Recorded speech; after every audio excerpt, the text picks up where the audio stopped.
Okay, 10th standard maths, ये third chapter हम कर रहे थे। थर्ड का 3.1 इसमें ग्राफिकली रिप्रेजेंट करना होता है और हमने देखना है कि whether the pair of linear equation is consistent और नॉट।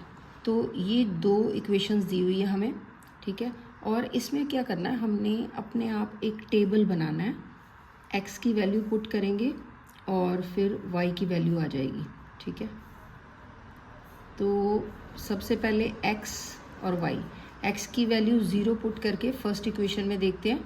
फर्स्ट इक्वेशन दोबारा लिखो, इज इक्वल टू 6, x की वैल्यू 0 पुट करो तो क्या आ जाएगा 3y इज इक्वल टू 6। तो इसको हम इग्नोर कर सकते हैं और y की वैल्यू आ जाएगी 6 डिवाइडेड बाय 3, ठीक है। तो 2 आ गई, तो यहाँ पे टेबल में हम 2 लिख देंगे। अब हम फिर इसकी वैल्यू सपोज करते हैं 6 एंटर करके देखते हैं, ये अपनी तरफ से भरनी पड़ती है। अब फिर फर्स्ट इक्वेशन देखेंगे, x plus 3y is equal to 6, x की वैल्यू 6 भर दी, 3y इज इक्वल टू 6।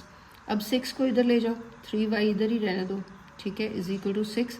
ये is equal to sign cross करके ये माइनस हो जाएगा, 6 माइनस 6 0 हो गया। तो फिर 3y इज इक्वल टू 0। तो फिर y की value y is equal to 0 over 3, तो y की वैल्यू भी 0 हो जाएगी। तो यहाँ पे हम टेबल में 0 लिख देंगे, ठीक है। अब सेकेंड इक्वेशन लेंगे हम, तो उसमें फिर वैल्यू भरेंगे, फिर एक टेबल बनाएंगे। तो अपनी मर्ज़ी से कोई भी वैल्यू हम अगर x को देते हैं तो y की आ जाती है, ठीक है। अब x को फिर हम 0 भर के देखते हैं, तो सेकेंड इक्वेशन की टर्न आ गई, 2x minus 3y is equal to 12। इसमें x की 0 भरेंगे, 2 0 इसमें मल्टीप्लाई का साइन होता है ना, 2 0 तो 0 ही होता है, minus 3y is equal to 12। तो y की वैल्यू क्या आ जाएगी 4।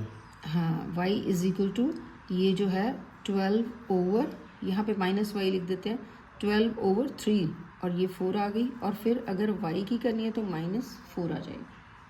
तो बच्चे कई बार ये गलती कर देते हैं, माइनस को स्किप कर देते हैं, ठीक है, वो नहीं करना, प्लस माइनस में बहुत फ़र्क होता है, ठीक है। तो अब नेक्स्ट आ गया x की वैल्यू, अब हम देखेंगे 3, ठीक है, यहीं पे कर लेते हैं, स्पेस है हमारे पास। 2x minus 3y is equal to क्या है 12, ये सेकेंड इक्वेशन है। इसमें 2x में x की वैल्यू भरो 3, तो क्या आ जाएगा 6, 2 3 ये जैसे 2 इंटू 3 6, 3y तो ऐसे ही लिखेंगे। और फिर 6 minus 3y is equal to 12, और माइनस 3y की वैल्यू क्या आ जाएगी 12, और ये क्या करेंगे इसको माइनस 6, ठीक है। और ये आ जाएगा 6, तो यहाँ पे y इज इक्वल टू ये नीचे चला जाएगा और यहाँ माइनस रहेगा। माइनस चाहे अगर माइनस y है इज इक्वल टू 2 है, तो इसका मतलब है y is equal to minus 2, ठीक है। तो यहाँ पे फिर हम टेबल में -2 लिखेंगे। अब हमने इसको ग्राफ में रिप्रेजेंट करना है। ये जो टेबल में वैल्यूज़ आ गई हैं, तो I have created one graph, ठीक है। ग्राफ आपने भी इस तरह से लाइन लगानी है स्केल के साथ। ये जो होता है ना, ये x एक्सिस होता है और ये जो है ये y एक्सिस होता है। तो x एक्सिस हॉरिजॉन्टल होता है, y एक्सिस वर्टिकल होता है। तो जो राइट साइड पे जाते हैं इसमें प्लस होता है सारा, ये प्लस साइन है सारे पॉजिटिव, और इधर जो अगर x डैश इधर नेगेटिव होते हैं, -1 -2 एंड सो ऑन। सिमिलरली जो y एक्सिस है, जो ऊपर जाता है वो y होता है, ये पॉजिटिव है। जो नीचे जाता है y डैश कह लो इसको, ये नेगेटिव होते हैं, -1 -2। तो इस तरह से मैंने मार्क करके रखे हैं, ठीक है। तो अब हमने देखना है, देखो बच्चों को कई बार ग्राफ बिल्कुल समझ नहीं आता और इसके पूरे नंबर उनके जो है वो कट हो जाते हैं, अगर नहीं आएगा तो गलत हो जाएगा। तो ये अच्छे से समझो कि यहाँ जो टेबल आपने बनाया, x की वैल्यू 0 है तो y की 2 है। तो सबसे पहले हमने ये जो पॉइंट बनाना है, पॉइंट फाइंड आउट करना है, ये पॉइंट कहाँ पे होगा, जो भी पॉइंट है, सपोज इसको a और b मान लो, ठीक है, और इसको p और q मान लो। तो जो भी पॉइंट हमने ढूंढना है a के, उसके 2 कोऑर्डिनेट्स होते हैं x और y, ठीक है। तो a के क्या है इसमें, a के 0 और 2 और b के बी के 6 और 0। तो पहले हमने ये ढूंढना है। तो जिस पॉइंट को ढूंढना है वो स्टार्टिंग में यहीं पे चले, यहीं पे है 0 पे, ठीक है, सेंटर में। तो सबसे पहले एक्स एक्सिस कितना चला ये पॉइंट, कुछ भी नहीं चला, 0। मतलब इधर नहीं गया, इधर नहीं गया। एक्स एक्सिस पहले एक्स होता है ना बेटे, तो एक्स 0 है, तो एक्स ना तो राइट साइड गया ना लेफ्ट, हॉरिजॉन्टल तो चला ही नहीं। वाई कितना है, 2, वाई 2 है ना, तो फिर वाई 2 मतलब +2 फिर ऊपर जाएगा कि नीचे, ऊपर। तो ऊपर ये पॉइंट है, यहाँ पे 2 तक चला और ये पॉइंट हमने मार्क कर दिया। इसको इस तरह से लिखना है, ए के साथ इसमें इसकी जो है ना कोऑर्डिनेट्स लिख दो 0,2 और पॉइंट को ऐसे सर्कल कर दो, इस तरह से डॉट लगा दो डार्क करके।